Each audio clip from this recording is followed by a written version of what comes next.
Hello friends, let's make homemade, very simple, very yummy tandoori chicken.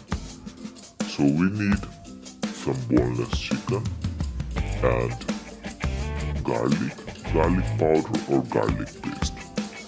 And then we need some turmeric powder,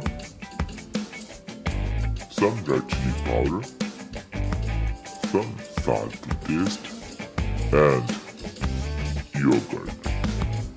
Mix very well and then marinate for 45 minutes. And after the marination, that's the key, we need cooking oil. Put the cooking oil in a pan and then put that chicken in the cooking oil.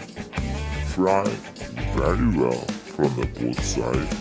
And then we need something like that. Yes, exactly. And then we need one charcoal. Put on a fire. Then put inside. Put some cooking oil on top. Give a great smoke to the chicken. And that's it. Our tandoori chicken is ready. It's a homemade, very tasty and very yummy. Love you all.